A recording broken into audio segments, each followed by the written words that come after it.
தம்பி நீ எங்க வீட்டுக்காரர் மாதிரியே பேசுவ தம்பின்னுச்சு.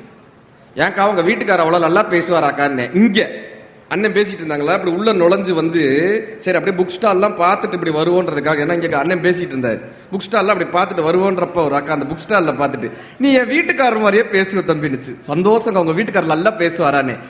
யாரு கேட்கறாங்களோ இல்லையா, அவர் பாட்டு பேசுவார் தம்பின்னு. எவ்வளவு சந்தோஷம் பாருங்க எங்க அக்காவுக்கு. எங்க ஊர் மதுரை. நான் சும்மா அந்த நிகழ்ச்சி இல்லாம இருக்கிறப்பெல்லாம் எங்க பயலுகிட்ட எதையாவது சொல்லுவோம்ல, அப்படி படிச்ச விஷயத்தெல்லாம் சொல்றோம்ல.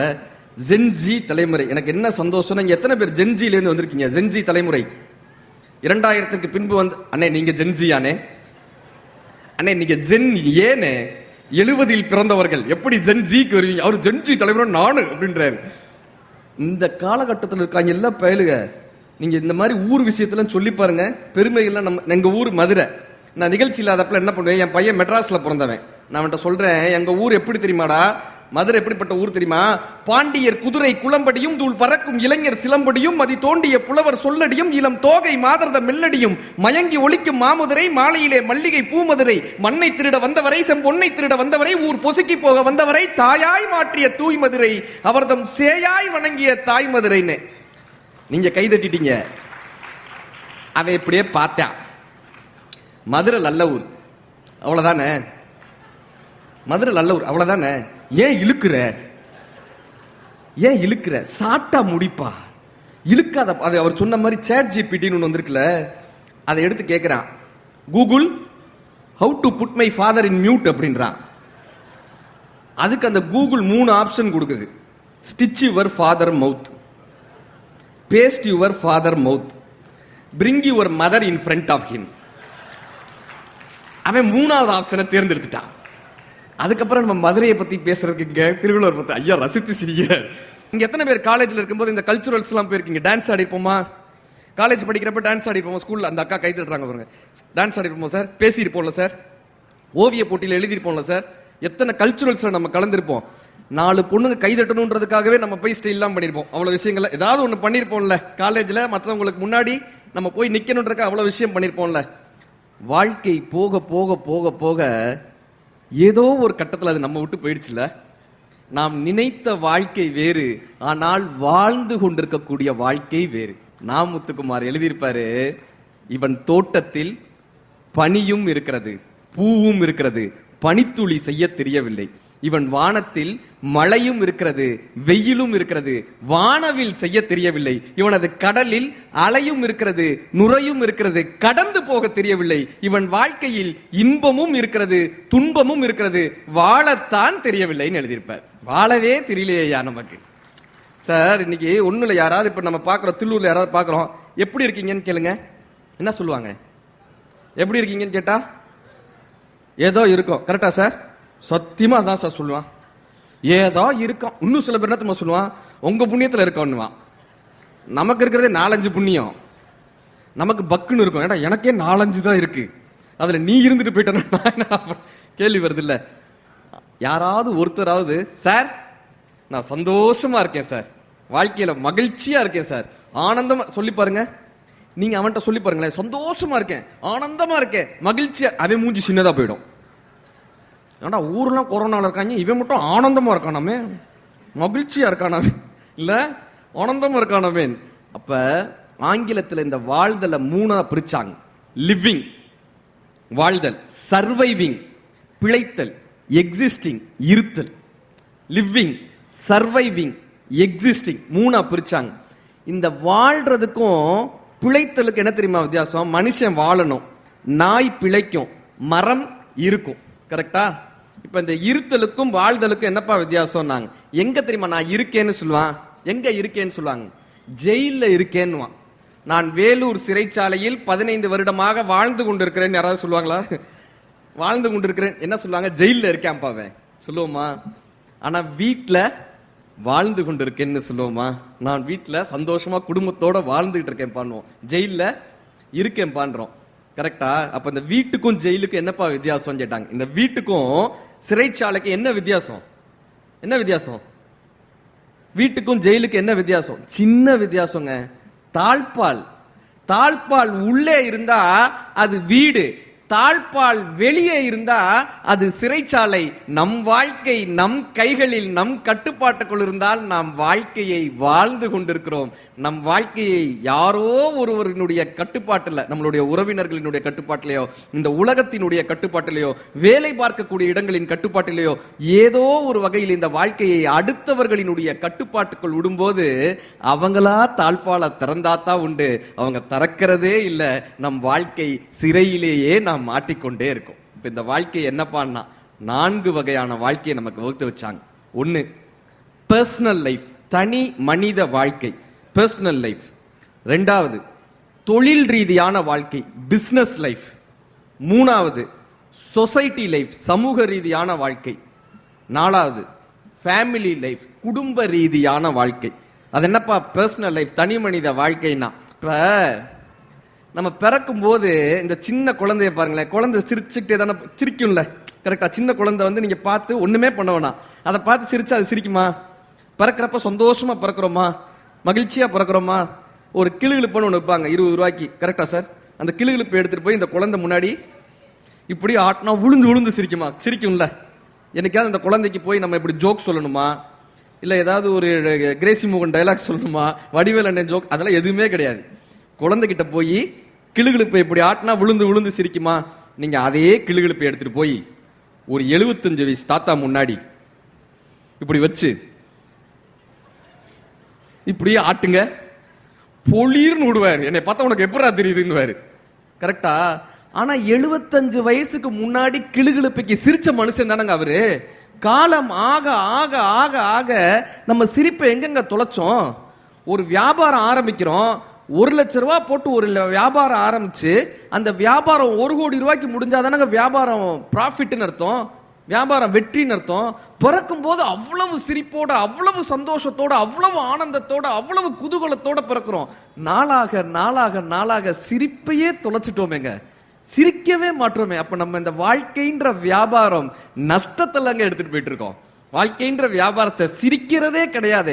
காதலின் முன்னுரை சிரிப்பு, கடனின் மூலதனம் சிரிப்பு, விலங்கை கழித்த மனித மிச்சம் சிரிப்பு, சிறு சிறு சொர்க்கம் சிரிப்பு, துன்பங்களை தள்ளி போடுகிற மார்க்கம் இந்த சிரிப்பு, உடம்பில் உள்ள அத்தனை உணர்வுகளையும் வெளிப்படுத்தக்கூடிய ஒரு உறுப்பு இந்த சிரிப்புன்னர் வைரமுத்து. சிரிக்கவே மாட்டானே, ஏதாவது ஒன்று சொன்னா அப்படி முறைச்சு பார்ப்பானுங்க, ஏதோ சந்திரமுகி படம் பார்க்குற மாதிரி அவ்வளவு முறைச்சு. அதனாலதான் வைரமுத்தையா சொன்னார், மனதில் வாழ்க்கைன்றது எவ்வளவு பெரிய விஷயம் பார், மகிழ்ச்சி எவ்வளவு பெரிய விஷயம் பா. மகிழ்ச்சி நீ நான் நாம் எல்லாம் மகிழ பிறந்தவர்கள், நிலவின் ஒளியை குடிக்க பிறந்தவர்கள், நீலவான் வெளியை இழுக்க பிறந்தவர்கள், மரிக்கும் வரைக்கும் மகிழ பிறந்தவர்கள். ஏன் தெரியுமா? ஒரு ஆணின் பெண்ணின் மகிழ்ச்சியில் பிறந்தவர்கள்.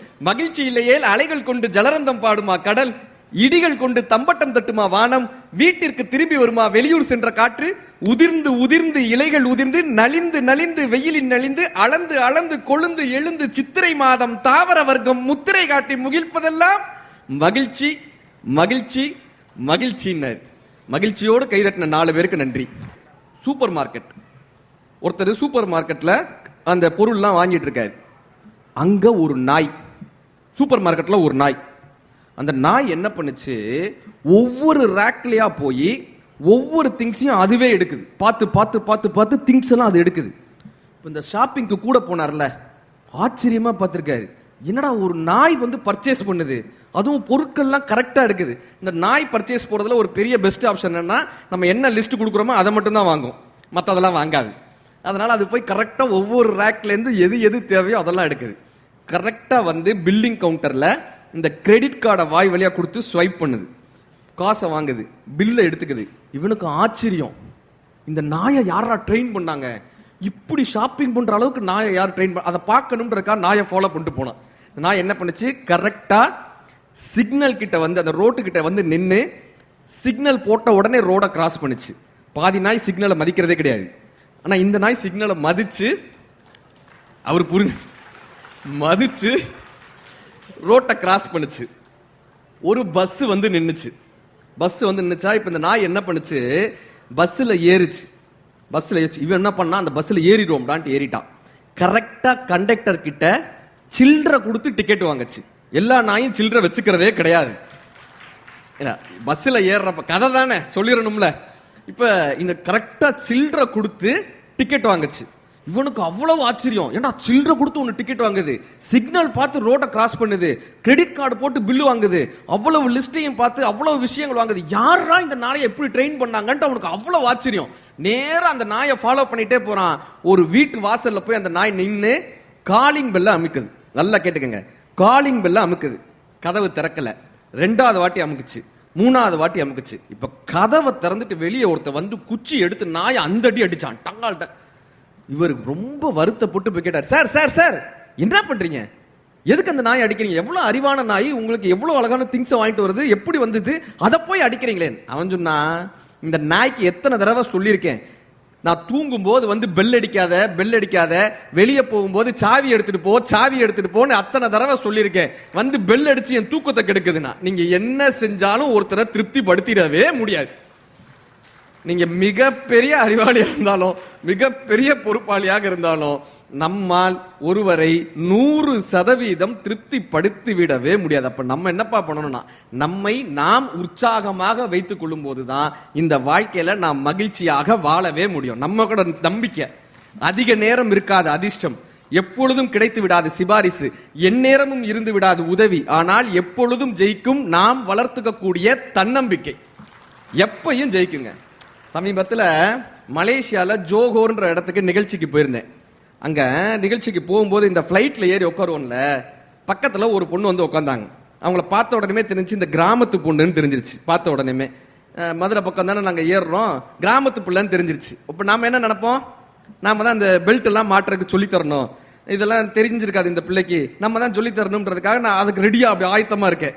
இந்த புள்ள வந்து உட்காருது, அப்படின்னா இதெல்லாம் சொல்லி தரணும், உடனே நம்ம பெரிய ஆளுன்னு காமிச்சிக்கணும் அப்படின்னா. அந்த பொண்ணு வந்துச்சுங்க, அசால்ட் அப்படி எடுத்து அப்படி சொல்லிச்சு பெல்ட்டை.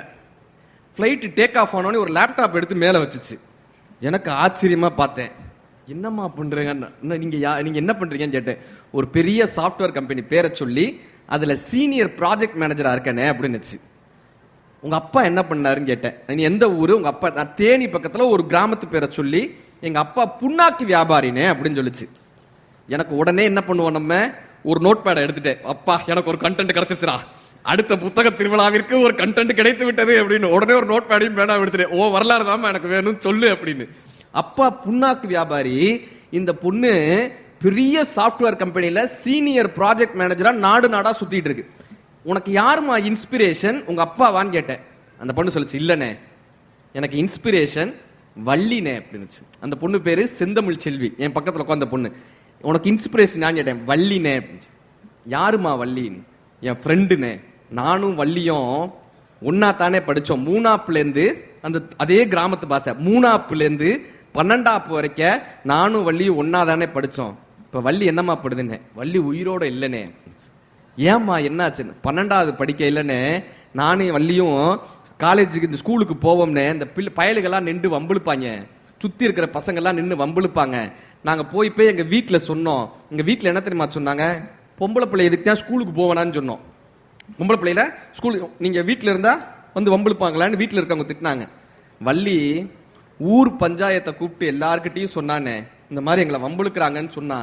பஞ்சாயத்துல என்ன தெரியுமா சொன்னாங்க, பொம்பளை பிள்ளைய அடக்க ஒடுக்கமா வீட்டுக்குள்ள இருந்தா அவன் வீட்டுக்குள்ள வந்தா கையை பிடிச்சி இழுத்தான், நீ வெளியே போக கண்டுதானே அவன் கையை பிடிச்சி இழுக்கிறான், உன்னை யாரு வெளியே போக சொன்னான்னு ஊர் பஞ்சாயத்துலயும் சொன்னாங்க. அந்த பயல்களை யாருமே அடக்கலனே. அவங்க கூட கொஞ்சம் திமிராகி கூட கொஞ்சம் எங்களை வம்பிழுத்து அந்த பிள்ளைய ரொம்ப அடாவடித்தனம் பண்ணோன்னு ஒரு நாள் பள்ளிக்கூடமும் போக முடியாம, அந்த பசங்களையும் எதிர்க்க முடியாம, பெற்றோர்கள்ட்டையும் சொல்ல முடியாம, ஊர்க்காரங்க கிட்டையும் சொல்ல முடியாம, கனவையும் நிறைவேற்ற முடியாம வள்ளி பூச்சி மருந்தை குடிச்சிட்டானே.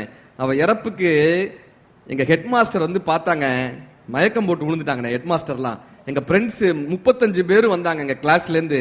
அத்தனை பேரும் அழுதாகனே, வள்ளிய பார்த்து அத்தனை பேரும் அழுதாக. நான் மட்டும் அழவே இல்லைனே, அவளை நான் பார்த்துக்கிட்டே இருந்தேன். அண்ணே, செத்து போறதானே ஒரு பிரச்சனைக்கு தீர்வு கிடையவே கிடையாதுனே. வள்ளிக்கு சேர்த்து நான் படிச்சேனே, அந்த வள்ளிக்கு சேர்த்து நான் படிச்சேனே, 12வதுல வள்ளிக்கு சேர்த்து நான் படிச்சேனே. பெரிய மார்க், அந்த என்ட்ரன்ஸ் கட் ஆஃப்ல அவ்வளவு மார்க் எடுத்து இன்ஜினியரிங் காலேஜ்ல, மதுரையில இருக்க பெரிய இன்ஜினியரிங் காலேஜ்ல அந்த பொண்ணுக்கு சீட்டு கிடைக்குது. அவங்க அப்பா விடமாட்டேன்றாரு. மொத்த ஸ்கூல்ல இருக்கக்கூடிய அத்தனை டீச்சர்ஸையும் கூட்டு போய் அவங்க அப்பாட்ட பேச வைக்கிறாங்க. பெரும் போராட்டத்துக்கு பிறகு அந்த பெரிய இன்ஜினியரிங் காலேஜ்ல படிச்சு இந்த சாஃப்ட்வேர் கம்பெனில, பெரிய சாஃப்ட்வேர் கம்பெனில பிளேஸ் ஆகி, கேம்பஸ்ல பிளேஸ் ஆகி, இன்னைக்கு ஒரு மாசம் அந்த பொண்ணு 2.5 லட்சம் ரூபாய் சம்பாதிக்கிறாங்க. பொண்ணு சொன்னாங்க, இது வெற்றி கிடையாதுன்னு, இதெல்லாம் பெரிய விஷயம் கிடையாதுன்னு. நான் படிச்சு முடிச்சு 5-6 வருஷம் ஆயிடுச்சு. அந்த பொண்ணு படிச்சு முடிச்சு 6 வருஷம் ஆயிடுச்சு. அந்த பொண்ணு சொல்லுது, என்னைக்கு வீட்டில் இருக்கக்கூடிய பிள்ளைகளை வெளியே அனுப்புனா மற்றவங்க வம்புழுப்பாங்கன்னு சொல்லி வீட்டுக்குள்ளே வச்சிருந்தாங்களோ, நான் படிச்சு வந்தோன்னே செல்வி வந்துட்டா பாரு, இப்படி நம்ம பொண்ணும் வரணும்னு சொல்லி இந்த 6 வருஷத்துல எங்க கிராமத்துல இருந்து 12 பிள்ளைங்க இன்ஜினியரிங் படிச்சிருக்கேன். ஒரு தனி மனிதனினுடைய தன்னம்பிக்கை என்பது அவனுடைய தன்னம்பிக்கை மட்டுமல்ல, அது இந்த சமூகத்துக்கான தன்னம்பிக்கை. நம்மளுடைய பர்சனல் லைஃப் எப்படி பார்க்கணும்னா, மற்றவர்களுக்கு உதாரணமான ஒரு வாழ்க்கையாக எடுத்துட்டு போகணும். ரெண்டாவது என்ன பண்ண, தொழில் ரீதியான வாழ்க்கை, பிசினஸ் லைஃப், தொழில் ரீதியான வாழ்க்கை. ஒரு வேலையை 2 விதமா செய்யலாம். ஒன்னு கடமையை செய்யறது, இன்னொன்னு கடமைக்கு செய்யறது. கரெக்டா? எங்க ஊர்ல 100 நாள் வேலை திட்டம் எல்லா ஊர்லயும் நடக்குதுல்ல சார்? 100 நாள் வேலை திட்டம் இங்கேயும் இருக்குன்னா 100 நாள் வேலை திட்டம் எங்க கிராமத்துல வந்தாங்க. 100 நாள் வேலை திட்டத்துக்கு எங்க வீட்டுக்கு முன்னாடி தான் அந்த கிராம பணிகள்லாம் நடத்தும் போது ஒருத்தர் என்ன பண்ணாரு, குழி தோண்டிக்கிட்டே வந்தார். பின்னாடி இருந்து ஒருத்தர் என்ன பண்ணா, அந்த குழியை மூடிக்கிட்டே வந்தான். ஒருத்தர் தோன்றாரு, ஒருத்தர் மூடுறாரு, தோன்றாரு, மூன்றாரு. நான் போய் கேட்டேன், என்னையா பண்றீங்க 2 பேரும் அப்படின்னு. கிட்டத்தட்ட 1 கிலோமீட்டருக்கு. என்னையா பண்றீங்க 2 பேரும்? ஐயா, எங்களுக்கு இங்க ஃபுல்லா மரம் நடுற வேலை கொடுத்தாங்க, 3 பேர் அப்பாயின்ட் பண்ணிருந்தாங்க. ஒருத்தர் குழிய தோண்டணும், 2வது ஒருத்தர் மரத்தை நடணும், 3வது அந்த குழிய மூடணும். இன்னைக்கு மரம் நடுறவன் லீவு. நாங்க என் வேலையை செய்யாம இருக்க முடியாது. அதுக்காக நான் வாங்கின காசுக்கு நான் தோண்டுவேன், அவன் வாங்கின காசுக்கு அவன் மூடிட்டு போயிடுவான். முடிஞ்சிச்சு. இது கடமைக்கு செய்யறது. ஒரு கோயில், ஒரு சிற்பி, அந்த சிற்பி என்ன பண்றாரு, பாவை விளக்குன்னு ஒரு சிற்பம் செய்யறாரு. இந்த பாவை விளக்கு சிற்பம் பாத்தீங்களா, இப்படி பொட்டு வச்சுக்கிற மாதிரி இருக்கும். பாவை விளக்குன்னு ஒரு சிற்பம் செய்யறாரு. அந்த சிற்பத்தை பார்த்தாக்கா அப்படியே அந்த சிற்பத்துக்கு பக்கத்திலேயே அதே மாதிரியே இன்னொரு சிற்பம் இருக்கு. அப்படியே இருக்கு, அதே மாதிரி இன்னொரு சிற்பம் இருக்கு. இப்ப கோயில் தர்மகர்த்தா வந்து கேட்கிறாரு, எங்க இந்த 2 சிற்பத்தையுமா கோயில்ல வைக்க போறீங்க, 2யுமா வைக்க போறீங்க? அவர் சிற்பி சொல்றாரு, இல்ல ஒரே ஒரு சிற்பம் தான், ஆனா அது சிதிலம் அடைஞ்சிருச்சு. இந்த சிற்பம் கொஞ்சம் சிதிலம் அடைஞ்சிருச்சு, அதனால நான் இன்னொரு சிற்பம் செஞ்சேன். இவர் பாக்குறாரு, அப்படி ஒன்றும் சிதிலமெல்லாம் தெரியல, அவ்வளவு அழகா இருக்கு அந்த சிற்பம். இதுல என்னங்க சிதிலம்? சிதிலம்லாம் இல்லையா, நல்லா தானே இருக்கு, இதுல என்ன சிதிலம்னு கேட்கிறாரு. இல்ல, பெண்கள் வந்து பின்னல் பின்னுவாங்கல்ல, இந்த 3 முடிப்பு போட்டு பின்னல் பின்னினா கடைசியா வந்து முடிக்கிற இடத்துல 3ஆ போட்டு முடிக்கணும். இந்த கீழே முடிக்கிறாங்கல்ல, 3 பின்னல் போட்டா கீழே 3ஆ போட்டு முடிக்கணும். அது அந்த காலத்துல பின்னவங்களுக்கு தெரியும். இன்றைக்கு பின்னலும் இல்லை, கூந்தலும் இல்லை, அது பரவாயில்ல. அந்த 3 பின்னல் போட்டு 3ஆ முடிக்கணும். நான் என்ன பண்ணிட்டேன், 3 பின்னல் போட்டு 2ஆ போட்டு முடிச்சிட்டேன். அதனால இது சிதிலம் அடைஞ்சிருச்சு. நான் இன்னொரு சிற்பம் செஞ்சேன். எவ்வளவு நாள் ஆச்சு? 8 மாசம் ஆச்சு. இந்த இன்னொரு சிற்பம் செய்யறதுக்கு அதுக்கும் 8 மாசம் ஆச்சு. இதை எங்க வைக்க போறீங்க? இந்த கோயில் கோபுரத்துல 80 அடி கோபுரத்துல 80வது அடியில கொண்டு போய் இந்த சிற்பத்தை வைக்க போறேன். இவர் கேட்டாரு, தர்மகர்த்தா, அறிவு இருக்கா அவனுக்கு? கோயில் கோபுரத்துல 80வது அடியில இந்த சிற்பத்துல பின்னாடி இருக்கக்கூடிய கூந்தல்ல 3 முடிப்பு போட்டிருக்கா, 2 முடிப்பு போட்டிருக்கான்னு யாருக்கு தெரிய போகுது? இதுக்காகவாயா 8 மாசம் இன்னொரு டெடிகேஷன் இன்னொரு சிற்பத்தை செஞ்ச? இது யாருக்கு தெரிய போகுது? இது யாருக்கு தெரிய போகுதுன்னு அவர் சொன்னாரு, எனக்கு தெரியுமே, எனக்கு தெரியுமேயா. நான் இந்த கோயிலை கடந்து போகும் போதெல்லாம் இந்த சிற்பம் சரியில்லைன்றது எனக்கு தெரியுமே. நான் அடுத்தவர்களுக்காக என் வேலையை செய்வதில்லை, நான் எனக்காக என் வேலையை செய்கிறேன். நம்ம தொழில் ரீதியான வாழ்க்கையில எப்படி தெரியுமா வெற்றி பெற முடியும்? அடுத்தவர்களை திருப்திப்படுத்துவதற்காக நம்ம ஒரு விஷயம் செஞ்சோம்னு வச்சுக்கோங்களேன், அந்த இடத்துல தோத்துருவோம். நம்மை நாம் திருப்திப்படுத்துவதற்காக ஒரு விஷயம் சொல்லுவோம். இன்னைக்கு மேடையில பேசும்போது கைதட்டல் வாங்குறது ரொம்ப சுலபம். ஒரு கவிதையாகவோ இல்லை ஏதோ ஒரு விஷயத்தை சொல்லும் போது நீங்க கைதட்டிடலாம், அது உங்களை திருப்திப்படுத்துறதுக்காக சொல்ற விஷயம். ஆனா நான் வீட்டுக்கு போகும்போது எனக்கு தெரியும்ல, எனக்கு தெரியும்ல, இன்னைக்கு நம்ம சொன்னதுல ஒரு 10 விஷயமாவது முன்னாடி இருக்கிறவங்களுக்கு போயிருக்கும்பா. இந்த முன்னாடி இருக்கிறவங்களுடைய முகத்தை பார்த்தா தெரியும்ல இந்த விஷயம் அவங்களுக்குள்ளர போயிருக்கு. ஏதோ ஒரு வகையில் அவங்களுடைய வாழ்க்கையை மாற்றக்கூடிய வார்த்தை நம் உதட்டிலிருந்து உதிச்சிருக்கு. அந்த ஒரு திருப்தி சிப்பி இருக்குல்லங்க, கடல்ல இந்த சிப்பி இருக்குல்ல, கடல் முழுக்க தண்ணி இருக்குல்ல, ஆனாலும் சிப்பி என்ன பண்ணுமா, தாகத்தோடயே இருக்கும். கடல் முழுவதும் தண்ணி இருந்தாலும் சிப்பி தாகத்தோடயே இருக்கும். மழை நீர், ஒரு சொட்டு மழை நீர் விழும்போது எனக்கான மழை நீர்னு அதை பிடித்து மூடிக்கொள்ளும். அந்த மழை நீர் தான் முத்தாக மாறும். நம்மை சுற்றி அத்தனை உப்பு தண்ணீர் இருந்தாலும் உங்களுக்கான ஒரு வார்த்தை உதிர்ந்து விட்டால், அதை நீங்கள் பிடித்து விட்டால் உங்கள் வாழ்க்கை முத்தாக மாறிவிடுமான்ற ஒரு மிகப்பெரிய ஒரு வேள்வி தான் இந்த புத்தக திருவிழாவும் இந்த மேடையும். ஏதோ ஒரு புத்தகத்தினுடைய ஒரு வார்த்தை, ஏதோ ஒரு புத்தகத்தினுடைய ஒரு எழுத்து மாற்றிடாதார். அதே போல இன்னைக்கு என்ன தெரியுமா ஒரு பெரிய விஷயம், இன்ஸ்டாகிராம்ல யாராவது ஒருத்தர் ஒரு விஷயம் பண்ணிட்டு அதே நம்ம திரும்ப பண்ணணும்னு தோணுதா? பிசினஸ்லயும் அப்படியே சார். இப்ப நம்ம ஒரு நிமிட கதை போடுறோமா, உடனே ஒருத்தர் அதே மாதிரி அரை நிமிட கதை அப்படின்னு போடுவாரு. நம்ம ஒண்ணு செஞ்சோம்னா அதை பார்த்து அப்படியே செய்யறதுக்குன்னு ஒரு குரூப் வந்துகிட்டே இருப்பாங்க. கரெக்டா? தொழில்ல எப்பயுமே சொல்றேன், அடுத்தவர்களை பார்த்து நம்ம ஒண்ணு செஞ்சோம்னா 10ஓட 1 11 இருப்போம். தனியா சிந்திச்சோம்னா 1000ல் ஒருத்தரா இருப்போம். இன்னைக்கு ஒரு ரஜினிகாந்த் பாட்டு வந்து எல்லாரும் அதுக்கு டான்ஸ் ஆடினாங்களே, என்ன பாட்டு? ஏதோ ஒரு பாட்டு இப்படி இப்படி ஆடுவார்ல, என்ன பாட்டு? மனசலாயம். இந்த திருக்குறள்ல 5வது குறள் என்னக்கா? மனசலாயம். ரஜினி சோறு போட மாட்டாரு, மனசலாயம் நமக்கு. ஆனா அதெல்லாம் பதிஞ்சிருது இல்ல. அவர் ஆடிட்டாரு, அதுக்கு ஒரு ரீல்ஸ் எல்லாரும் ஆடிடுறாங்க, இப்படி இப்படி வச்சு ஆடிடுறாங்க. அதுக்கு ஆடலைன்னா நமக்கு குத்தமா இருக்கு. என்னங்க எல்லாரும் ஆடிட்டாங்க, நீங்க ஒன்னும் ஆடாம இருக்கீங்க அப்படின்னு. ஒருத்தர் செய்யறதையே நம்ம செஞ்சுட்டோம்னு வச்சுக்கோங்களேன், நமக்கு அப்படியே ஆத்ம திருப்தி ஆயிடுது.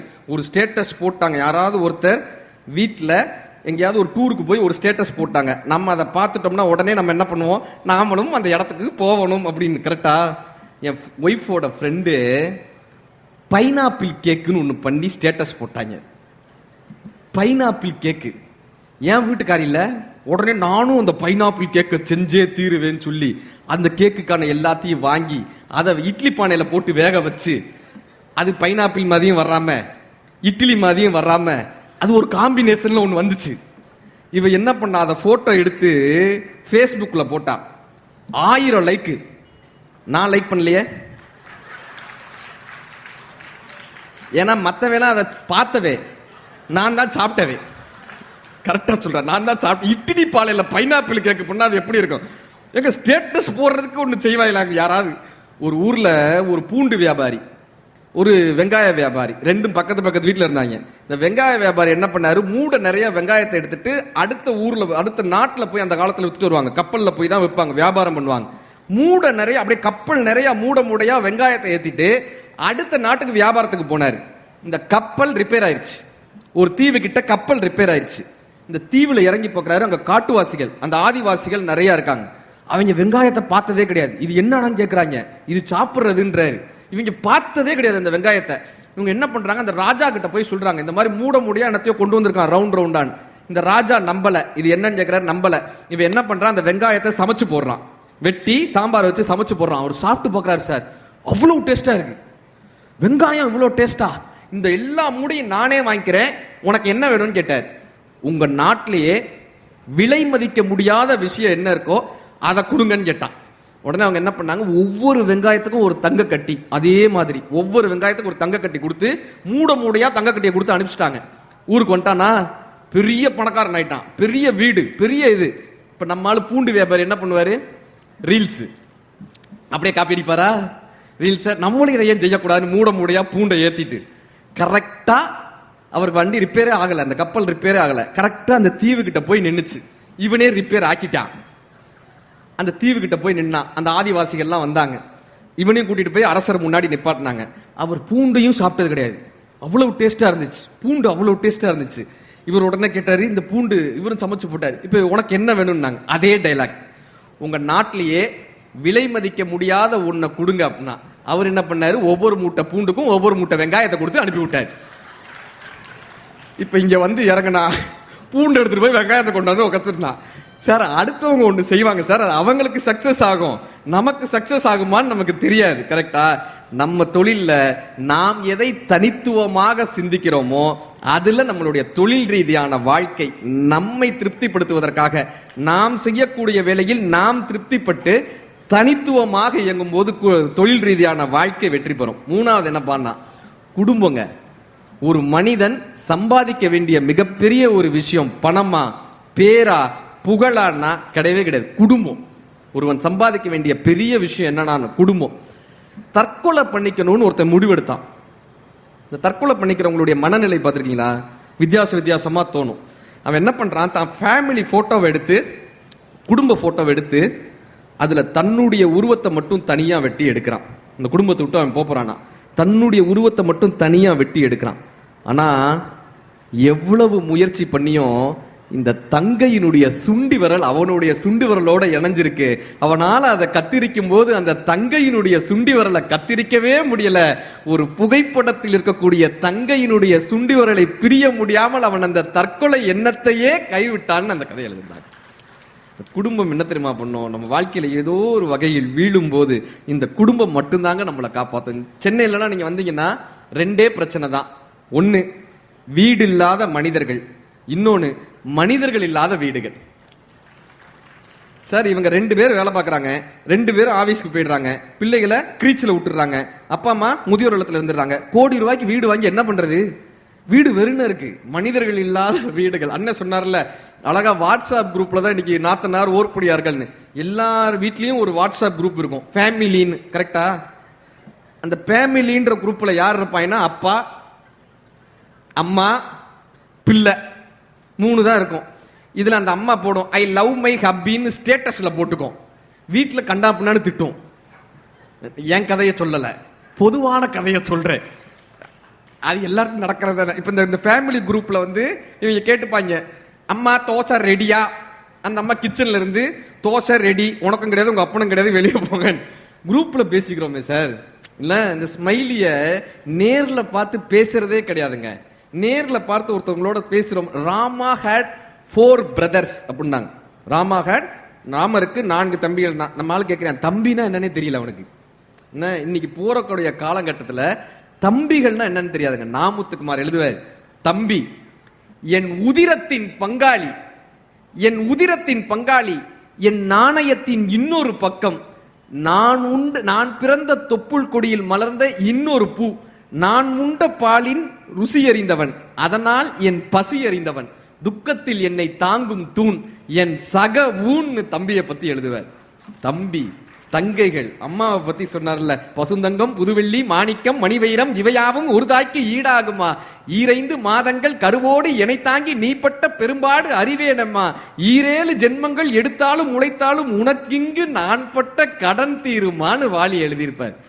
சார் பிரான்ஸ்ல ஒரு விமான ஆக்சிடென்ட் ஆச்சு. கிட்டத்தட்ட உயிர் போகக்கூடிய நிலையில தப்பிச்சு வர்றாங்க. ஒரு 70 பேர் கொண்ட பயணிகள் விமானம். அது அத்தனை பேர் கிட்டத்தட்ட நியரஸ்ட் டெத் எக்ஸ்பீரியன்ஸ் சொல்லுவாங்கல்ல, அப்படி ஆகி பைலட் எப்படியோ ஒரு வகையில் அந்த ஃபிளைட்டை காப்பாத்திட்டாரு. இப்ப அங்க இருந்த பயணிகள் ஒவ்வொருத்தர்ட்டையும் கேட்கிறாங்க, நீங்க இந்த கடைசி நொடியில என்ன நினைச்சீங்க? கடைசி நொடியில என்ன நினைச்சீங்க? ஒருத்தர் சொல்றாரு, சார் எனக்கு இப்பதான் என்னுடைய பிசினஸ் நல்லபடியா வந்துச்சு, என் பிசினஸ் போயிடுமேன்ற ஒரு நினைப்பு வந்துச்சு. ஏன்னா இவ்வளவு கஷ்டப்பட்டு என் பிசினஸை உருவாக்குனேன், இப்ப நான் இல்லைன்னா என் பிசினஸை யார் பார்த்துப்பாங்கன்னு பயம் வந்துச்சு. இன்னொருத்தவங்க சொல்றாங்க, சார் நான் இப்பதான் என் கேரியர்ல growth ஆயிட்டு வர்றேன், இவ்வளவு ரீச் ஆன நேரத்தில் என்னோட கேரியர் போச்சேன்னு எனக்கு பயம் இருந்துச்சு.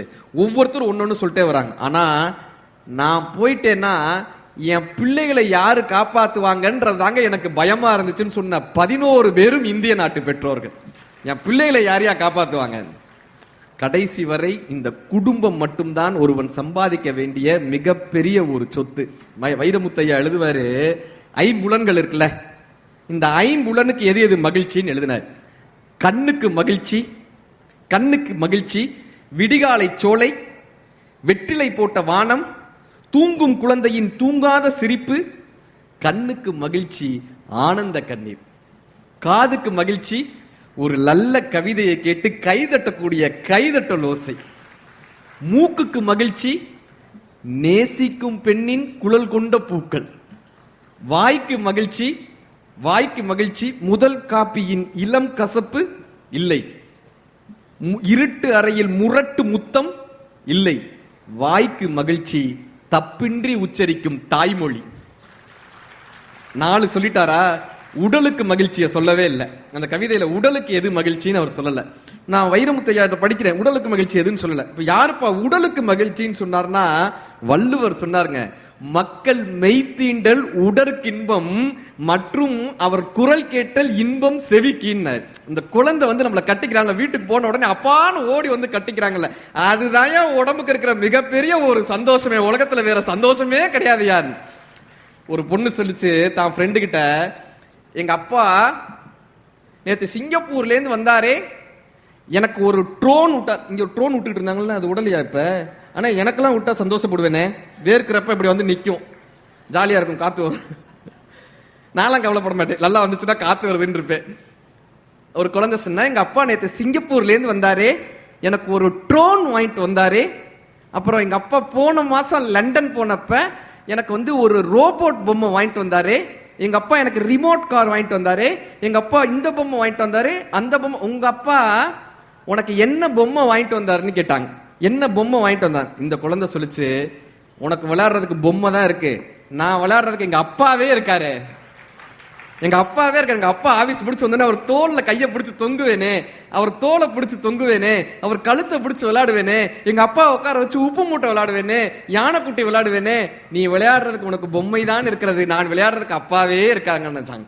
பொம்மைகள் வாங்கி தரக்கூடிய பெற்றோர்களை விட பொம்மையாக மாறக்கூடிய பெற்றோர்களைத்தான் இந்த வாழ்க்கை அழகான ஒரு வாழ்க்கையாக குடும்பத்தினுடைய பரிசாக வச்சிருக்காங்க.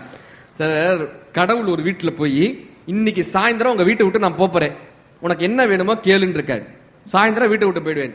அவன் சொல்லியிருக்கான், இப்படிலாம் என்னால் டப்புன்னு முடிவெடுக்க முடியாது, முதல் நான் போய் எங்க ஹையர் ஆபீசியல்கிட்ட கேட்கணும். இப்ப மாவட்ட ஆட்சித்தலைவரே இருந்தாலும் அவருக்கு ஒரு தலைவர் இருக்காருல்ல வீட்டுல, அந்த மாதிரி எல்லாருக்குமே ஒரு தலைவர் இருக்கதா செய்யறாங்க வீட்டுல. அந்த மாதிரி அவர் என்ன சொல்றாரு, கடவுளாவே இருந்தாலும் நான், எங்க ஊர்ல சொல்லுவாங்க சார், இந்த கதைக்கு ஒரு பாஸ் விட்டுட்டு சொல்றேன். மதுரையில மீனாட்சி பிள்ளை தமிழ்னு ஒரு நூல் கேள்விப்பட்டிருக்கீங்களா? அந்த மீனாட்சி பிள்ளை தமிழ்ல ஒரு காட்சி, பள்ளி அறை பூஜை நடக்குது. மீனாட்சியும் சொக்கநாதரும் அந்த ஊஞ்சல்ல உட்கார்ந்துருக்காங்க.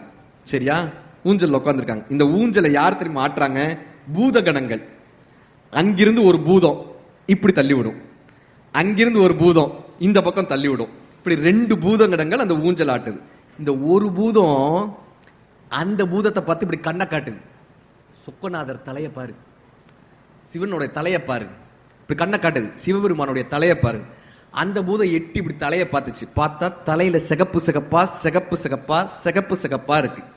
இந்த பூதம் நினைச்சிச்சு, என்ன சிவபெருமான் எதுக்கு தலையில ஹேர் கலரிங் பண்ணிட்டு வந்திருக்காரு, நைட்டு நேரத்தில் எதுக்கு ஹேர் கலரிங் பூரா சிகப்பு சிகப்பா சிகப்பு சிகப்பா சிகப்பு சிகப்பா என்ன? இப்ப இந்த பூதம் கண்ணை காமிச்சிச்சு. மீனாட்சி அம்மனுடைய காலை பாரு, இந்த காலில் நலுங்கு போட்டிருப்பாங்கல்ல, இந்த காலில் நலுங்கு போட்டிருப்பாங்கல்ல, இந்த நலுங்கு அங்கைக்கங்க அங்கைக்கங்க அங்கைக்கங்க அழிஞ்சிருக்கு. புரியுதா? இந்த மனுஷன் வரும்போது காலில் உழுந்துட்டு வந்திருக்காரு. பள்ளிக்கு வர்றதுக்கு முன்னாடி மீனாட்சி அம்மன் காலில் உழுந்துட்டு வந்திருக்காரு. இந்த பூதம் சொல்லுது, அங்க பாத்தியா காலில் நலுங்கு அழிஞ்சிருக்கு பாத்தியா? இவர் காலில் விழுந்து ஏதோ ஒரு பிரச்சனையில வணங்கிட்டு வந்திருக்காரு. சொக்கநாதராகவே இருந்தாலும் மீனாட்சி காலில் விழுந்தால் மட்டும்தான் வாழ்க்கை மகிழ்ச்சியா இருக்கும். சார், வீட்டில் யாரு தோக்குறாங்களோ, மனைவியிடம் யார் தோற்கிறார்களோ அவர்கள் வாழ்க்கையில் ஜெயிக்கிறார்கள், வாழ்க்கையில ஜெயிக்கிறாங்க. இத மீனாட்சி பிள்ளை தமிழ் நமக்கு கத்து கொடுத்துட்டு போகுது. அப்படி இந்த கடவுளுக்கு சொன்னோன்னே இவன் சொன்னா, நான் போய் என் வீட்டுக்காரமாட்ட கேட்டு வர்றேன், அவங்க என்ன சொல்றாங்களோ அதைத்தான் நான் கேட்பேன். சரின்ட்டு வீட்டுக்காரமாட்ட போய் கேட்டாரு, ஏன்பா கடவுள் வீட்டை விட்டு போறாரா, என்ன வேணும்னு கேட்கிறாரு, என்ன சொல்லலாம்? ஏங்க ஒரு 500 பவுன் நகையா மொத்தமா கேளுங்கன்றுச்சு. 500 பவுன் நகை. பையன்ட்ட போய் கேட்டார், என்னடா கேட்கலாம்? இன்ஜினியரிங் காலேஜில் சீட்டு கேளுப்பா, அப்படியே ஒரு நல்ல கம்பெனியில சாஃப்ட்வேர் கம்பெனியில வேலை கேளுப்பான். பொண்ணுகிட்ட கேட்டார், அப்பா நான் பார்த்திருக்கேன் ஒரு பையன், அவனே எனக்கு மாப்பிளையா வரணும்னு கேளுப்பான். அந்த வீட்டில் ஒரு வயசான பாட்டி சொன்னாங்க, அதெல்லாம் கேட்காதரா, நம்ம வீட்டில் எப்பயுமே சந்தோஷமும் ஆனந்தமும் மகிழ்ச்சியும் நிம்மதியும் வேணும்னு கேளு. அவர் போய் கடவுள்கிட்ட கேட்டாரு, எனக்கு மகிழ்ச்சியும் ஆனந்தமும் சந்தோஷமும் நிம்மதியும் எங்க வீட்டில் இருக்கணும்னாரு. கடவுள் சொன்னாரு, மகிழ்ச்சியும் ஆனந்தமும் சந்தோஷமும் நிம்மதியும் உன் வீட்டில் இருந்தா நான் ஏன்டா உங்க வீட்டை விட்டு போறேன், நான் எப்பொழுதும் உன் வீட்டிலேயே இருந்து விடுகிறேன்னு இருந்தார்.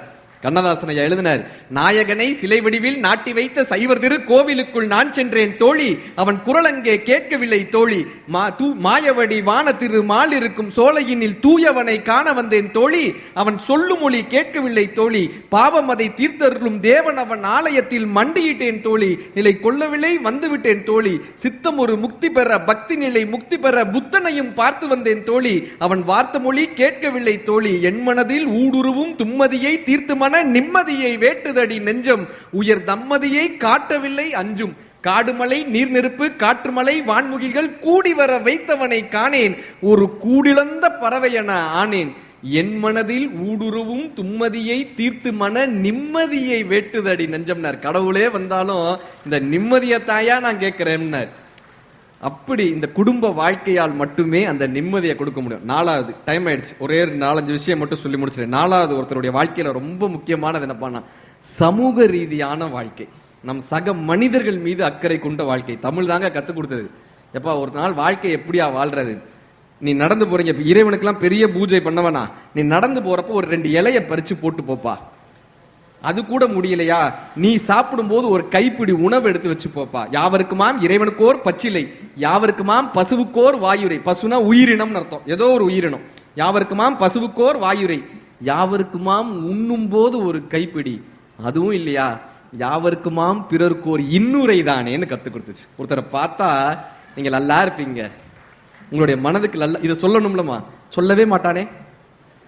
ஆஸ்பத்திரிக்கு ஆறுதல் சொல்றேன்ட்டு போவான், ஒரு ஹார்லிக்ஸ் டப்பாவையும் அழுகி போன 2 ஆரஞ்சையும் எடுத்துட்டு போவேன். வைத்த வலியா, எங்க பெரியப்பாக்கு இப்படிதான் வைத்த வலி வந்துச்சு. கட்டின் டைலே இவர் சொல்ல, அதெல்லாம் இல்லைங்க எனக்கு, டாக்டருக்கு என்ன தெரியும், அது கட்டிதான், அது 15 நாள்ல கேன்சராலாம் மாறுமா, இப்பெல்லாம் கேன்சர் வந்துருதான், அப்புறம் அந்த கட்டியை அறுத்தாலும் கேன்சர் போக மாட்டேங்குதான், உங்களுக்கு முடிஞ்சிச்சுட்டான். அவருக்கு வைத்த வலி போய் நெஞ்சு வலி வந்துருச்சு. இவன் ஆஸ்பத்திரிக்கு போனானா ஆளை காலி. ஒருத்தர் பார்த்தா 4 நல்ல வார்த்தையை சொல்லணுங்க. டிஎன் சேஷன் கேள்விப்பட்டிருக்கோம்ல, தமிழ்நாட்டினுடைய ஆல் இந்தியா எலெக்ஷன் கமிஷனா இருந்தவர் டிஎன் சேஷன். அவர் சொல்றாரு, ஒரு முறை டெல்லிக்கு போயிருந்தப்ப இந்த ஒரு மாந்தோப்பை போய் சுத்தி பார்க்க போறாங்க. அங்க ஒரு குருவி கூடு இருக்கு, அழகா ஒரு டிஃபரெண்டா ஒரு குருவியினுடைய கூடு. அவங்க ஒய்ஃப் கேட்கறாங்க, இந்த குருவி கூட்டை எடுத்துட்டு வந்தா நம்ம வீட்டில் வச்சு வளர்க்கலாம்ல, யாராவது இந்த குருவி கூட்டை எடுத்துற சொல்லுங்களேன்றாங்க. இப்ப அந்த இடத்துல ஒரு ஆடு மேய்க்கக்கூடிய ஒரு சிறுவன் இருப்பான்ல, அந்த ஆடு மாடு மேய்க்கக்கூடிய சிறுவனை கூப்பிடுறாங்க, இந்தாப்பா ஒரு 10 ரூபா அதை எடுத்தான்றாங்க. அவன் வேணா நான் எடுத்துற மாட்டேன்றான், 50 ரூபா கொடுக்குறாங்க, எடுத்து தாண்டாங்க, வேணா நான் மாட்டேன் அப்படின்றான். 100 ரூபா கொடுக்குறாங்க, 500 ரூபா கொடுக்குறாங்க, எடுத்து தான். அவன் சொன்னா, நீங்க கோடி ரூபா கொடுத்தாலும் நான் அந்த குருவி கூட்டை கலைச்சு நான் எடுத்து தர மாட்டேன். இவர் கேட்கிறாரு, ஏன் எடுத்து தர மாட்டேன்?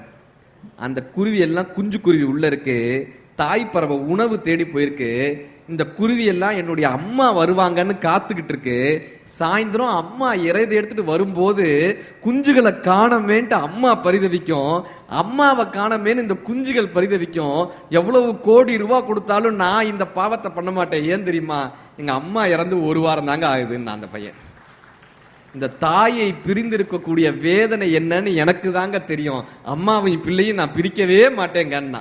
டிஎன் சேஷன் அவர்கள் எழுதுறாரு, நான் எவ்வளவோ பெரிய அரசியல் அதிகாரத்தில் இருந்தேன், எவ்வளவோ பெரிய அதிகாரங்கள்ல இருந்தேன், ஐஏஎஸ் படிச்சேன், பெரிய பெரிய படிப்புகள்லாம் படிச்சேன், ஆனா அந்த அன்பினால் இருந்த 8 வயது சிறுவன் முன்னால் தலை குனிந்து நின்றேன்னு டிஎன் சேஷன் அவர்கள் எழுதுறாரு. பிற உயிரினங்கள் மீது ஒரு அக்கறை. நான் சமீபத்தில் கோயம்புத்தூர்ல ஒரு ரோட்டரி கிளப்ல பேசுறதுக்காக போயிருந்தேன். அப்ப 2 ரூபா இட்லி பாட்டி, கமலா தாள்னு அந்த பாட்டி கேள்விப்பட்டிருக்கீங்களா? 2 ரூபாய்க்கு இட்லி கொடுக்குறாங்க அந்த பாட்டி. அவங்கள கெஸ்டா கூப்பிட்டு வந்திருந்தாங்க, அவங்க வந்து கூப்பிட்டு வந்தாங்க. நான் அந்த அம்மாட்ட ஆசீர்வாதம்லாம் வாங்கிட்டு இப்படி பக்கத்துல பவ்யமா உட்காந்து அம்மாட்ட பேசிட்டு இருந்தேன். என் பாட்டி, எப்படி பாட்டி அத்தனை பேருக்கும் நீங்க சாப்பாடு போடுறீங்க, எப்படி இட்லி அத்தனை பேருக்கும் 2 ரூபாய்க்கு எப்படி கொடுக்க முடியுது? அந்த பாட்டி சொன்னாங்க, ஆச்சரியம், அந்த 2 ரூபாயும் சில பேர் கொடுக்க மாட்டாங்களாம், சாப்பிட்டுட்டு 2 ரூபாயும் கொடுக்காம போயிடுவாங்களாம். நான் அந்த பாட்டிகிட்ட கேட்டேன், ஏன் பாட்டி அதை கொடுக்காம போயிட்டாங்கன்னா உங்களுக்கு நஷ்டம் இல்லையா, அதையும் கொடுக்காம போனா என்ன பாட்டி? அவங்க சொன்னாங்க ஒரு வார்த்தை, கொடுத்தா லாப கணக்கில் எழுதிப்பேன், கொடுக்காட்டி புண்ணிய கணக்கில் எழுதியிருப்பேன். நாங்க இப்படியான மனிதர்களால் தான் இந்த பூமி மழை பெய்து கொண்டு இருக்கிறதுன்னு தோணுச்சு. நேரம் ஆயிடுச்சு. அவராவது 10 நிமிஷம் கேட்டாரு, என்னை பேச விட்டா நான் 10 மணி வரை கேட்பேன். அதனால ஒரே ஒரு சின்ன ஒரு விஷயத்தை சொல்லி முடிச்சிருங்க. இந்த மனித வாழ்க்கை எப்படிப்பட்டது பான்னாங்க. Family life, business life, personal life, society life, இந்த நான்கையும் எவன் ஒருவன் வெற்றி பெறுகிறானோ அவன்தான் சிறந்த வாழ்க்கையை வாழ்ந்திருக்கிறான். இந்த குடும்ப வாழ்க்கை மிகப்பெரிய வெற்றி.